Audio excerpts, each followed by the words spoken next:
You are listening to the Gate 7 International Podcast, a podcast connecting Olympiakos fans from Melbourne to Baltimore, from London to Piraeus. We are 4 Olympiakos fans from every corner of the world, bringing you news and interviews of the team you love in English. With new episodes twice a week, you'll never lose the latest updates and stories of the team you love. This is our team, our city, and our land. Man Onyekuru. You're listening to the Gate 7 International Podcast.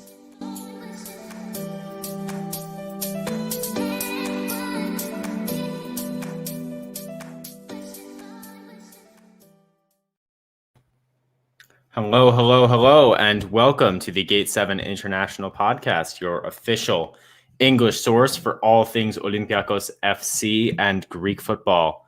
My name is Peter Thompson. I'm here with my co-host Ari Bouloubasis. It's a bit of a late one tonight, so shout out to all the folks out in Europe staying up with us. If you're coming to us live from Europe, leave a comment and let us know where you're watching from. And you can do the same if you're watching from elsewhere as well. Either way, we appreciate it. Lambro and Costa are probably asleep after a long, hard day's work for each of them. We've got a little bit of pregame for the match tomorrow. We wanted to get something out before the game. It's going to be an interesting one, lads. We've got Armando Curti saying hello from Holland. Zeferop 05, 1 a.m. Big respect to you, my friend. Big respect. Night owl. Love it. I can't remember the last time I've stayed up to 1 a.m., to be honest with you. So very, very nice. We appreciate you up with us here.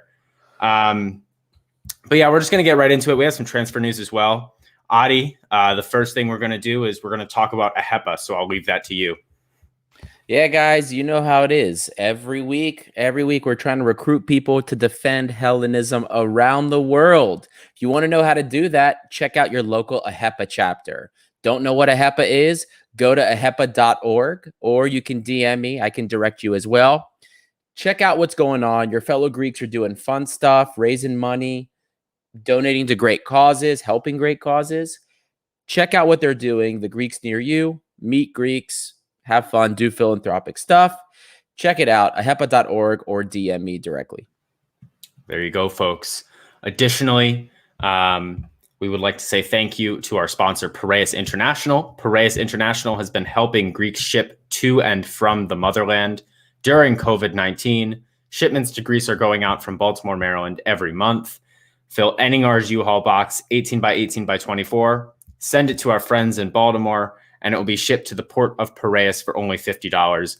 Better yet, fill Enningar's wardrobe box and send it for $100. Give them a call at 410-675-4696 or send an email to sales@piraeusintl.com. And folks, as some news here, Adi sources have told me, I should say maybe, that we will be getting a new ad read soon for Piraeus International. So keep your eyes open for that. I for one am very excited. So we'll have to see how that develops. Additionally, we got to change it up. Additionally, we will be talking about the game tomorrow, but we first want to discuss some of the stuff going on in the transfer window. First of all, Yassine Meria, the wonderful, beloved Tunisian international center back, known for his big game mistakes that lead to goals for the other team, red cards, own goals, whatever you want. Meria's your guy. He last played with us in the 2019 season, the year that we had Tottenham and Bayern in our group, and did horribly. He was then loaned out a couple times to Turkey. He has been sold. He is going to, I believe, Saudi Arabia, Adi. He's signed with Al Ain, and we have got 1.5 million euros for him, which is not bad at all for a player that was absolutely not in our plans whatsoever. He's getting paid the big money over there, as you would expect. So, I'm happy for him and his family, and wish him all the best. Glad we don't have to see him in red and white anymore. And he's off. Adi, any final thoughts for Meria? I can't believe we got money for him. That's all I have to say. I mean, I can't believe we got any money for him. If you guys remember when we purchased him from the Tunisian club that owned him, We got into that little scam with them. We were supposed to get them for 500K. Then they held us hostage to get about 600 to 800. In the end, I think we ended up paying about 750, 800K for them. So we still basically doubled our money. Plus we sent him on two loans that we got paid for, by the way, for him, which is absurd. Brilliant. So this is the level we're at, guys. We make money off of our duds. Gotta love it. It's fantastic stuff. And I only bring this up. This wasn't on our agenda, but I see it in the chat. A message from JDeem18. PAOK have made a big splash as well in the transfer market, signing former Juventus player as well as Toronto FC legend. I just pulled up his record in the MLS with Toronto FC, and this man absolutely bagged goals left and right. He last played with Al Hilal in the Middle East. He's 34 years old, and he's on his way to PAOK. So there you go, PAOK with a BAM coming in to play for Lucescu. Adi, any thoughts on this one? Look, he did great stuff for Toronto when he was playing in the MLS. He was schooling the MLS and raking it in. Dude, I don't know if you guys realize he was making about $7 million a season at Toronto, and it's absurd. I mean, if the Giovinco wouldn't be a bad addition. But the thing is, and I don't know how true this is, because right when I was on the way home, I was seeing stuff that he did not even make it to BAKU because there were salary demands. And I don't think he's actually even there, by the way, which is hilarious enough. So late breaking. I also see it in the comments right now. People are talking about this now. Zafirov, this is what I was seeing as well, that the transfer broke down because of wages. It is hilarious. He's not at Fenerbahce. I think it's Besiktas. Armando Corti actually corrected himself. Yes, I believe this is correct. We'll see tomorrow. But it's hilarious either way. If BAKU had gotten him, look, 34 years old, I think he would have contributed at the very least for Greece, kind of like how Valbuena did here. So I think it would have been a decent move for them. The players like this would have been a Valbuena type signing for them, guys. So anyway, sorry for them. It looks like it didn't work out. We'll get the latest breaking on that as it goes on.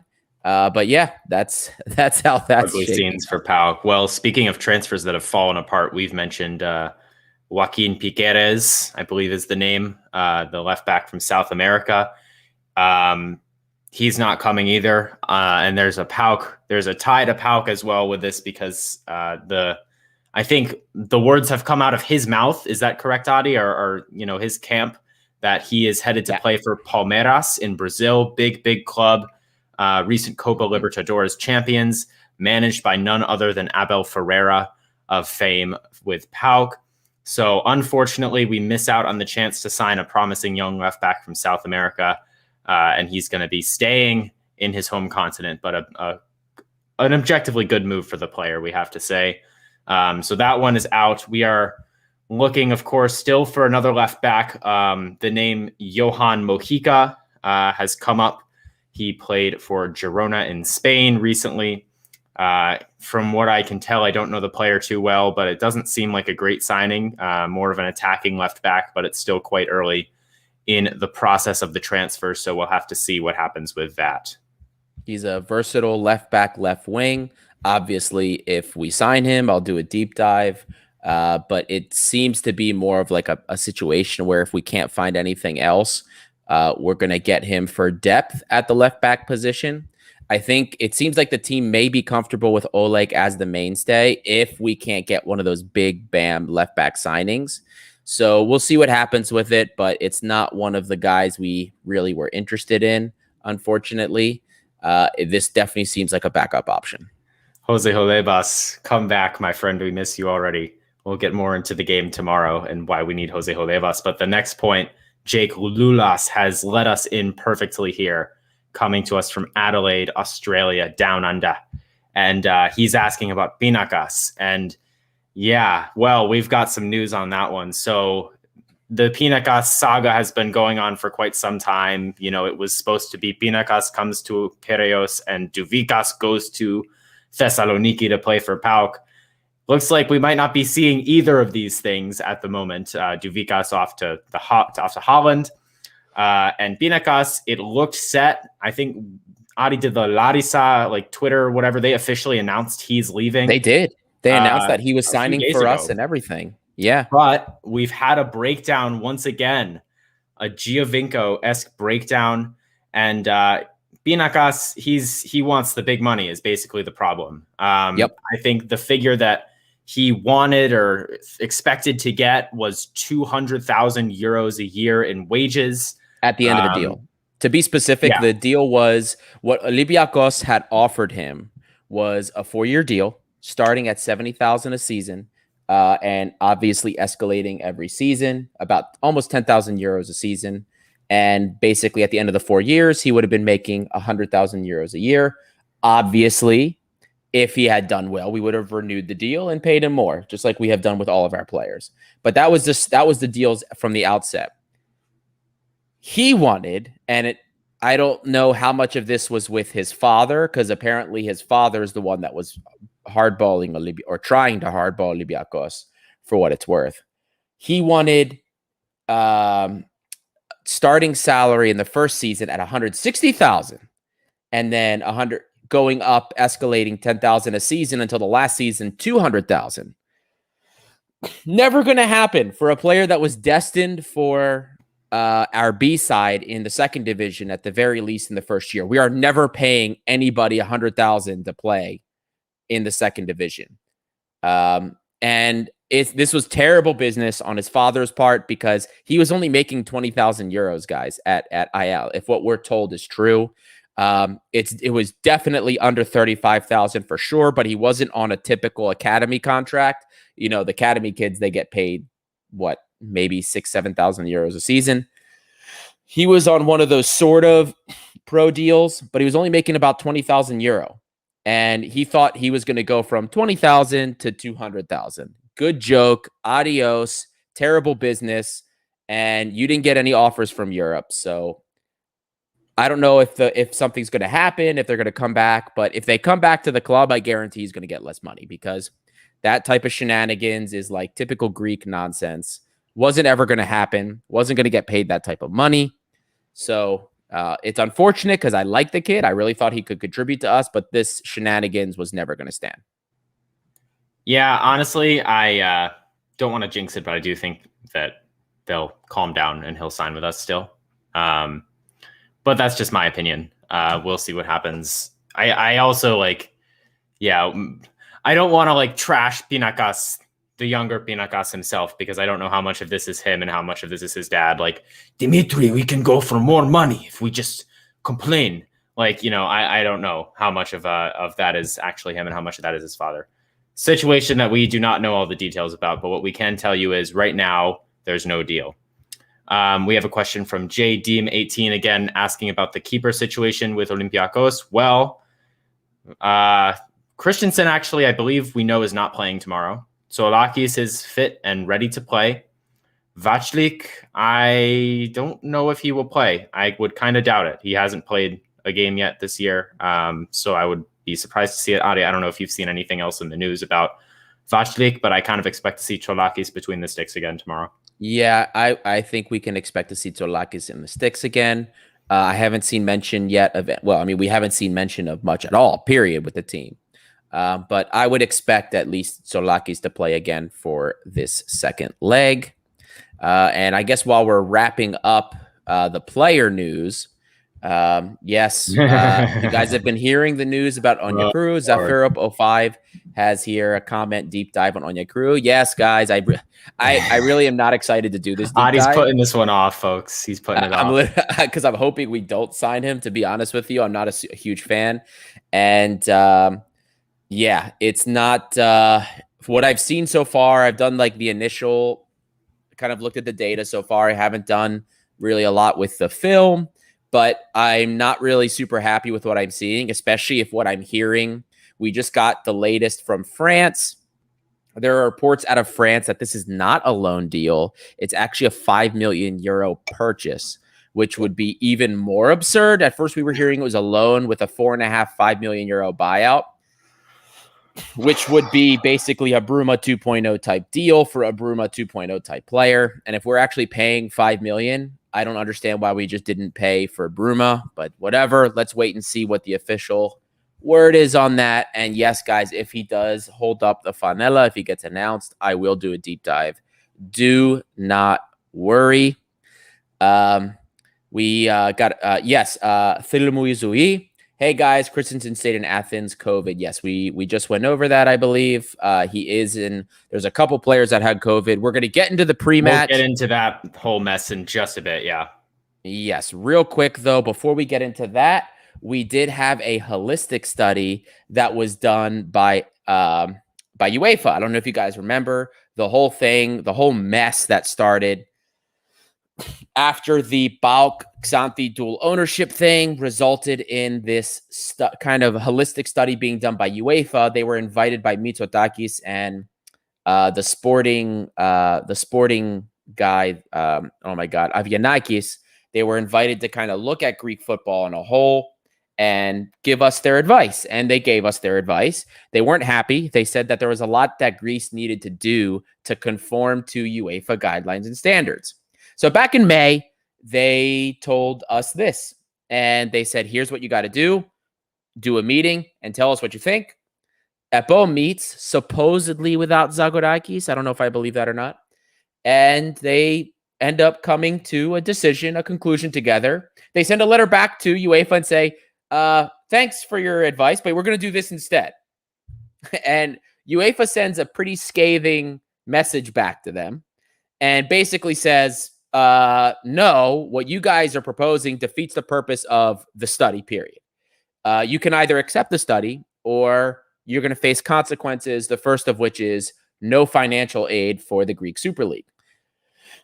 And guys, Zagorakis already started the process of getting money to help us fix the stadiums up. So this is a huge deal because the first step is we lose financial support, and then second is we don't get to compete in UEFA competitions, which would suck for us, the team that gets money and actually does shit in Europe. So, it's not looking good. EPO is making us a laughing stock like they always do, and we're kind of hoping Zagorakis can change that.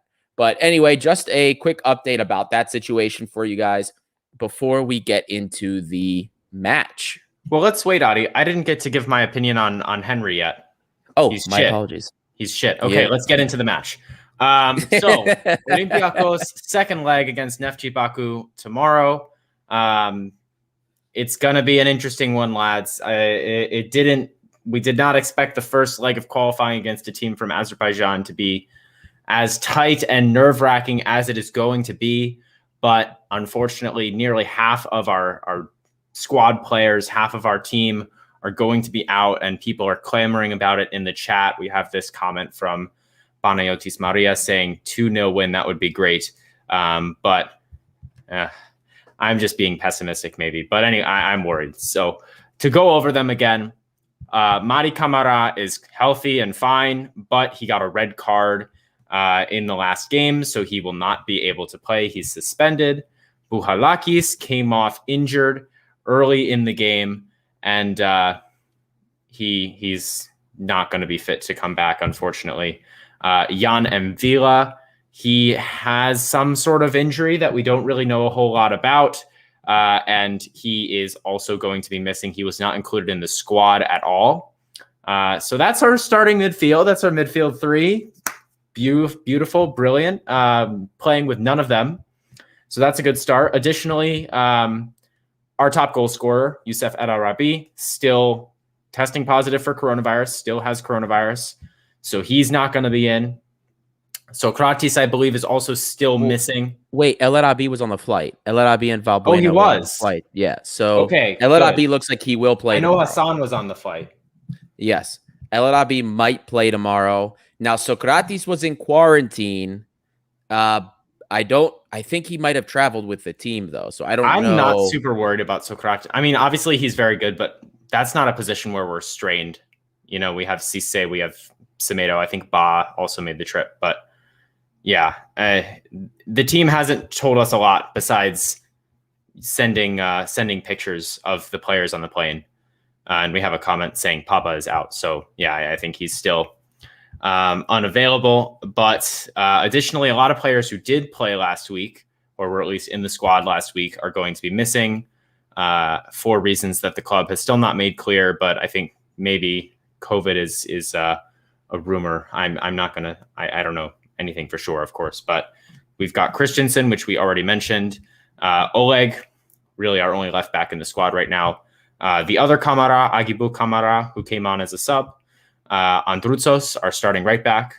I think that's it. Is there any more, Adi? I guess Drager as well, appararily, is also not available. Yeah, there was something with Drager as well. I forgot Drager was in the team almost. Yeah. But yeah. Yep. To be fair, we could almost use him a little bit. But yeah. It's going to be an interesting one. Reminder that no away goals.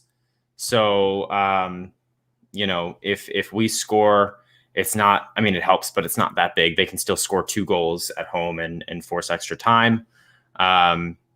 We'll have to see. If they score 1, it goes into extra time, it goes into penalties. This is why I'm nervous. And I wasn't comfortable with the 1-0 from last time. And I mean, getting into last game a bit more, Adi, I know you weren't in the podcast after the game, but what were your thoughts on the game, especially after you had a chance to look at the numbers? Well, the numbers really didn't make us look much better. I mean, just like Olympiakos Brazil said here, difficult classification tomorrow, but let's make it. Hug from Brazil. Thank you. Love it. Guys out of Brazil. And echoing what Zafiro05 is saying here, I don't care how we win. We just need to win somehow. Yeah. Look, guys, it's not going to be any easier because of like all of everything that we have seen. We mentioned that Kamara and baby Kamara are out. Drutsos and Oleg, all of our first teamers are out, guys. It's going to be basically, we're hearing that Vrusai might end up playing right back, possibly Kenny Lala on the left. It's going to be a mess. It's going to be crazy. And we already didn't look good in the first leg. I know we didn't really post any of the data from the previous leg, but guys, even before the red card, it didn't look good. Look, our XG for the game was 0.14. We didn't do much at all. Even before Body's red card, our XG was, I think, 0.05. 0.06. Mahdi's goal that he scored, to give you guys an idea of how difficult and how amazing of a goal that was, it was less than 0.01. That was the XG on his goal. That's how few, on how few occasions that type of goal is scored from that distance, that type of shot. So I don't feel good. I don't feel good when I look at the data from last game and I see that Neftci was better in possession than we were. They were more accurate passing. Their tempo was just a little bit higher. We commanded more possession of the ball on a whole, but their individual metrics when it came to possession, forward passing, were better than us. Now, we can blame some of that on the red card, obviously, especially when we went man down, but it doesn't look good. I mean, look at our passes going into the final third. We only completed 70%. They were 84%. That's not good. Even a man down. We expect better than that. So it's a tall order. If this isn't going to be easy, we already had comments on Twitter from others. There's another comment here from Panos Aguilagis echoing the same thing. The pitch is in shit condition as well.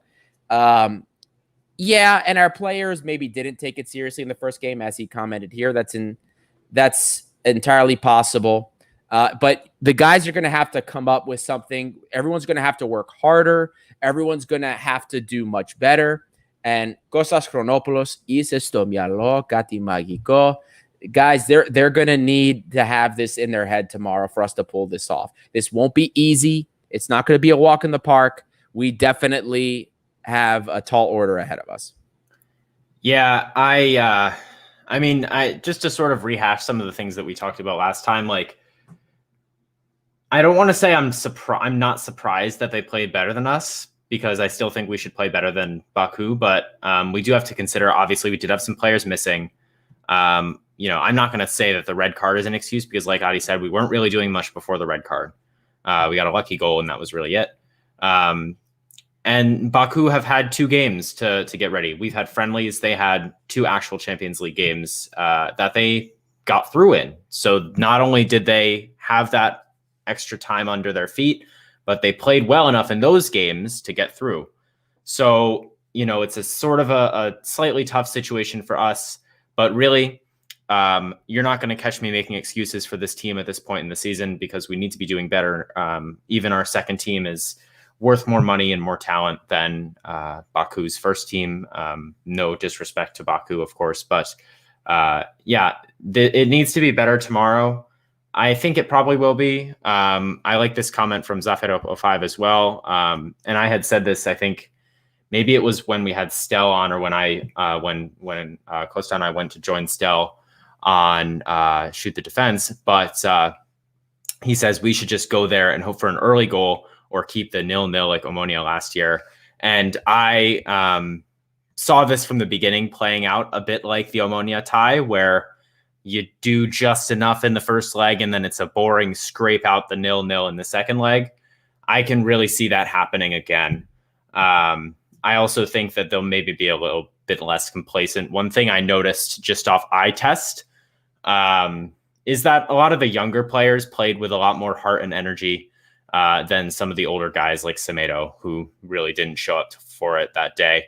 I think those guys might have been a bit complacent, whereas the young players came in and brought some energy, like Baby Kamara, Markovic, some of these guys, Turis.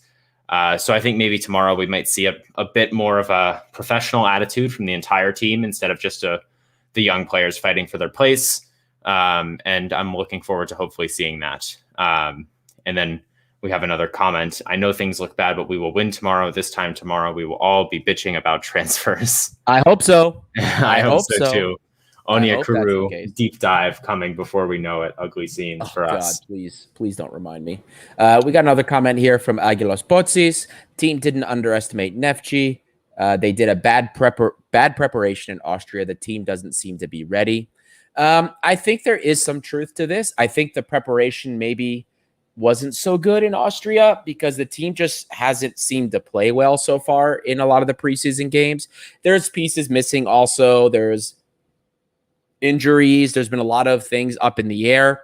So I do think that part of it was they underestimated Neftci, simply because the tempo of some of the players, they clearly were not on the top of their game, and it took a while for them to get involved.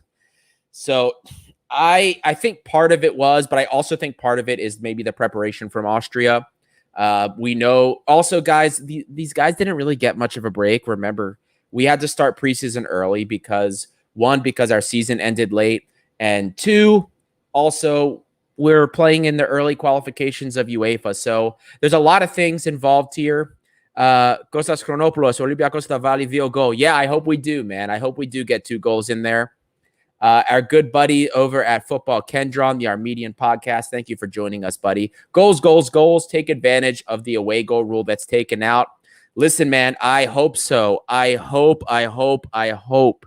that we can get a goal or 2 and just cruise. I don't know. We'll see what happens. I mean, it's tough. It's tough to tell. Who knows? I mean, there's a lot of things unfortunately, we can't theorize about a lot of stuff. There's a lot of things going on behind the scenes. It's hard to pinpoint whether or not it's our preparation. It's hard to pinpoint whether or not it's us underestimating a team. There's so many things. We don't have enough data yet for this current season for us to really say what is or isn't the idea. We're looking at a lot of stuff that's happening as it's happening, and we're going from there. So we're just gonna have to wait and see as we go.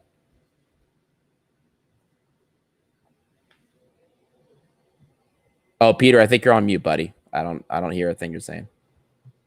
I think that's the first time I've done that in the history of the podcast. So we're off to a wonderful start. But I see Costa here, who's coming to us live from Hanya, 2 a.m. and has better things to do. Understandably, if I was in Hanya, I probably also would be doing other things than being on the podcast, but appreciate you for tuning in, Costa. He says, did I miss the Onyekuru rant? Costa, we kept it short and sweet, man. We'll save the long form rant for when you and Lambro are back on, because there wasn't very much to say, but we will see. We've also got Shoot the Defense. I don't know if this is Stel. I'll guess maybe it is. He says, sounds like you guys have the same problem as us. Omonia, hardly any competitive matches before European games. Ring rust. Rest in peace, Omonia FC's European campaign, by the way. Very sad to see Omonia go out. Big shame. I was rooting for them, but they got a tough draw. Anyway, we do have a question from Panos Agilakis. Actually, before that, we have an interesting comment from Zaferop05, and this popped in my head earlier today as well. I'm not a doctor. I don't know that much about coronavirus, but hopefully sort of maybe this means we won't have as many problems in the middle of the season. I don't know. I also want to say I really hope that none of these guys had coronavirus when they were playing last week. That would not look good. That's all I'm going to say about that.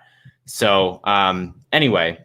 I wanted to make that comment though as well. If we had to pick a time when we're going to have this discord and these types of issues, it's now, because this is when we're not playing super tough competition. We're not in the group stages getting pissy because we have to play a top tier club from a top tier league in this type of situation. That's a really tall order. If you had to choose a time to deal with it, it would be now. So I'm glad it's happening now, because without any type of just what was said by the Shoot the Defense guys, I think it's Stella as well. There's rust. We got to shake off some rust a little bit. You know what I mean? And the early games are always going to be ugly. Our early games usually are kind of ugly. And, we had issues in other seasons where it happened later on and we got screwed. So I think it's better to have it now. In fact, Trilomo Izui said the same thing. Better now than October like last year. You are absolutely correct. And then, Peter, there's a very interesting comment here from Panos Agilakis that you were going to touch on. I was going to bring that up. Yeah, so he's kind of led us into our next topic quite nicely here. Adi, I want to talk about the lineup that we might see tomorrow. Like I said, we know absolutely nothing really from the club other than, some degree of the players who have traveled. It's going to potentially be a rough one, but we're going to put together a pretty pieced together lineup for tomorrow. Panos Agilakis here has brought up the option of a 3-4-3 with Apostolopoulos and Lala as the wingbacks. Apostolopoulos had a pretty strong performance in the friendlies, and he was not in the initial squad to play Baku yesterday, but and I don't know exactly how the rules work in terms of replacing players that have been injured. He is, of course, also academy player, so that is another thing to consider. But I think it's personally unlikely that we see Apostolopoulos tomorrow, even if he was on the list. I think we probably see Lala and Vrusai as the fullbacks. Yeah, with Lala on the left. Apostolopoulos is on the list. Yeah, exactly. I wasn't sure. Yeah. Well, I wasn't sure if you could add people on if they. Not until after. Has to be okay. After. Yeah. So he's not on the list, so he won't be able to play as I thought. Center backs, Semedo Cisse, do we think? Semedo Markovic? I think we're going to do a back four. Personally, Lala on the left, Rusai on the right. And then do we think Semedo Cisse is the two in the center backs? I know Cisse did not start in the last game, but I think he played all right. Normally, I'd think that's an option, but we're also hearing rumblings that Cisse wants out and he wants to move. So, look, there's a lot of stuff up in the air, guys. We're hearing not just across social media. Our sources are telling us this. We're seeing it in some of the papers that Cisse wants out. Yeah. Look, there's a lot of ifs, and we don't have a lot of information about what's going to happen tomorrow. Yeah. And as Viper 3 alludes to, and as we talked about a bit earlier, we probably are going to have Tsolakis in goal. And I mean, to be fair to Tsolakis, he didn't make any really big mistakes, but he also wasn't tested a ton. So yeah, we're going to have to see if he's got what it takes in probably, well, I guess the cup final is pretty big, but European games have another level to them. So this is going to be one of the bigger games he's ever played in. And he's going to probably need to keep a clean sheet again. Let's be honest here. So in the midfield, Adi, we are probably looking at Koundé and Solis in a two-man midfield, if I had to guess, just purely off the inability to field enough players to run a 4-3-3. It looks like Koundé and Solis will do it. Koundé looked all right, has looked good. So I'm not super upset about that. Solis has also looked good, but he's young. This is going to be his biggest game in an Olympiakos shirt, at least his biggest start. We're going to see Matthew Valbuena. At least we better see Matthew Valbuena again in the 10. He was potentially our best player last week. And we're going to need a vintage performance from him. We're not going to need him maybe throughout the entire season. At least I hope, we can bring in some other reinforcements, but moments like this are why we kept him around. And he's going to have to be in that number 10 role. We're going to have to play the 4-2-3-1. And then on the wings, Adi, it's going to be Masouras. And then, dare I say, is it going to be Lazar again? Like, do we have another option? Or we could also potentially entertain a 4-4-2 if El Arabi and Hassan are both good to start. But I kind of doubt we'll see that. But I think we might, unless I'm just forgetting the existence of a player, which is very possible. I feel like we're going to see Masouras and Lazar again, unless maybe Čumić comes in. Is Čumić even in the squad? I don't have the squad on. He is in the squad. So here's what I could foresee. So we started off last game in a 4-2-3-1, given that, and there were some issues and turmoil behind the scenes. Given that our creators, some of our most important pieces are all going to be out, I could foresee us going with a 4-2-3-1 and Valbuena playing the 10, being the point man, just like he did when he came in 18 minutes in against BAKU in the first leg to really get some stuff moving. I could see us going 4-2-3-1, giving a little pressure off of Koundé and Solis in that double pivot, giving Solis and Koundé both the freedom to get forward, but while also keeping a midfielder back. So that's what we're going to look at. We're going to keep that triangle in the midfielder. Valbuena is the 10, hopefully staying further up and leading the charge with that experience while Koundé and Solis play off of each other. We're going to really need that energy from both of them because we really will need that energy to get us moving forward in a game where we're losing our core pieces. As far as what the back four is going to look like, we kind of talked about that already. The wing, I'm going to echo what Filippo Izui said here. Please don't start Radjelovic. He looked piss poor in the first leg. Masouras needs to really have a game. I wish we could see Vrusai there, but I think he's going to end up playing right back. So that's going to really limit the pieces that are going to be available to us there. Hopefully El Arabi starts, can help us with that creativity in the production, not just in the final third, but in build up. So that's what I think we'll see. I don't know if we'll see a 3-5-2. I really don't want to see it. I don't want to see it. Even Zafirov says maybe a 3-5-2 here, but I'm kind of going along the lines of what Vasily Zisimato says in this comment. I never liked the 3-4-3, especially with the squad that we had last season. We should play more 4-4-2 in easy matches. The 3-4-3 always looked better for us against better competition, not worse competition. We saw what it can do when we're playing more up-tempo, but most of the time it underperformed, especially when teams park the bus. I don't know if I want to see that. I want to see a 4-2-3-1, grind it out, let the midfield work. I'm concerned about limiting the opportunities we get from just one or two of the Neftci guys. I see our fellow co-host here brought up kind of what I'm worried about. Lawal is that main source of danger for them down our right, their left side, our right side of the field. He was the guy getting forward. Very, very capable on the ball, good at taking on players one-on-one. I want to see us neutralize him. And in a game where we're missing a lot of our core guys, we're still going to be the favorite for this. I mean, our B team, as was mentioned before, is worth more than these guys. So this is what I'm going to be expecting. Just the game plan for Martins should be close down the danger guy, close down the wall here, be comfortable, grind this out. Professional win is what we need here, even if it's ugly, and just get to the next leg. Give us time to rest up our core guys and just make it there. Yeah, and to be honest with you, I'm just completely lost. I have no idea what to expect in terms of the formation either tomorrow. I'm sure we'll get some breaking stories tomorrow morning, but yeah, I don't know. I think it's going to be a weird game. That's all I'm going to say about that. I think we probably will do everything that we need to get through. And maybe, Adi, this is a good time to get into predictions. I will say 0-0. Somebody, I think it was Zafaropo5 said earlier 0-0, and it'll be like the Omonia game.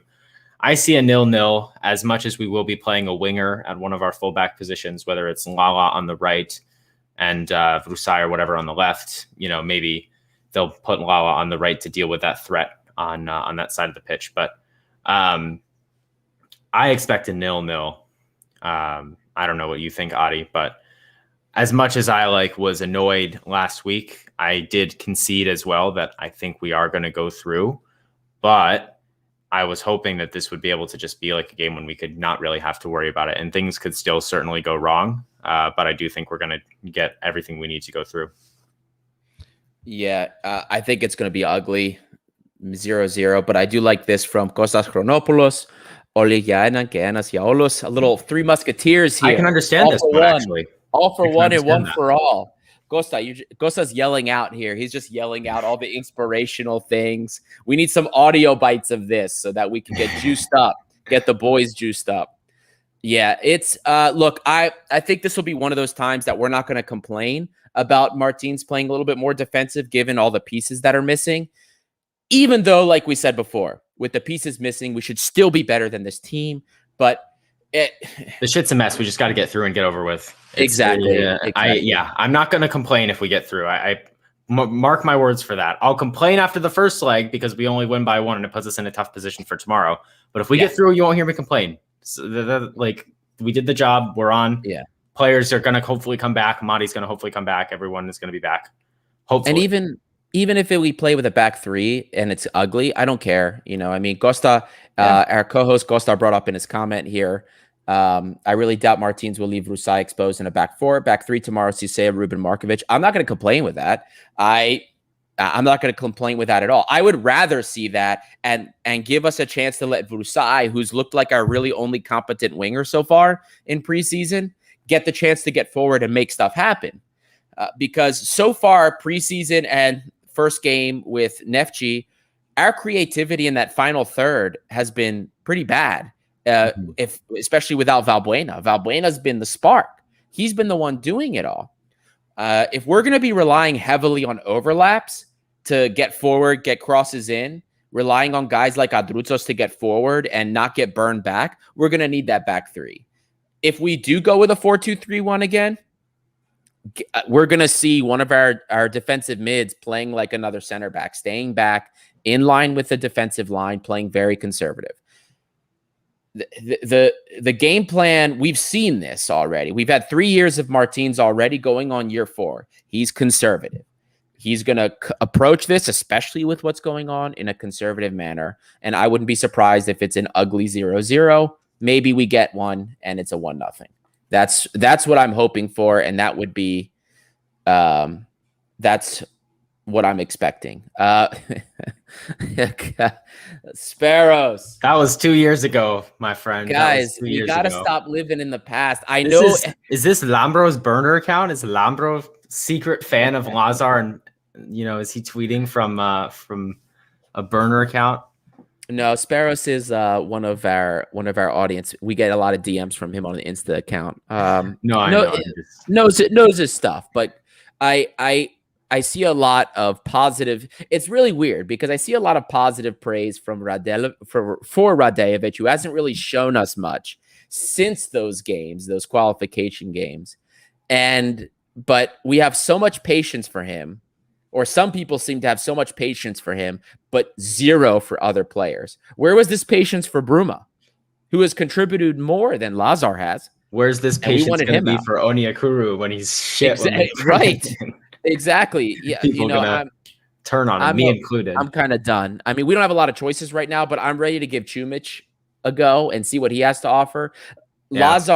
Lazar, we've given him too much time. Look, And man, why should I judge a performance 2 years ago against Krasnodar when I can judge a dog shit for performance against BAKU like 6 days ago? Like, if we're gonna go off one game, we should go off the most recent games. We have another comment. Even if Lazar scores 10 goals tomorrow, he has to go. Well, yeah, because 10 goals. I mean, 10 goals in an entire I think that season and a buys him half a little from a time. winger. 10 Buys him goals like in an a entire couple. season and a half from a winger is like, it's not amazing. It's all right. Like, he's still not that good. So I understand the argument there, but yeah, buckle up for the game tomorrow, everyone. It's going to be probably a pretty boring one. Well, maybe a bit nerve-wracking towards the end, but the football is not going to be very good. I'm just going to warn you about that. Don't expect any 2011 Barcelona type stuff on the pitch. So anyways, that's about all we've got for today, Adi. Thank you very much for listening, everyone, especially if you've made it this far. Thank you to everyone who's tuned in live. Make sure to subscribe, like, comments if you're watching on YouTube. We always appreciate that, and it's great to share if you know anyone that might be interested. We will be back post-game tomorrow, coming right back to you with some analysis of the game. Thoughts and prayers for the game tomorrow is really all we can do. Hope Get your for the paper best. bags. Get your paper bags out, boys. Hyperventilate. Get your comfort blankets from when you were 5 and 6 years old. Squeeze your teddy bears. Do what you got to do. It's going to be an ugly one. Yeah. Anyways, everyone, thank you so much. We will be back tomorrow. Until then, enjoy the rest of the day and enjoy the game tomorrow. We will see you very soon.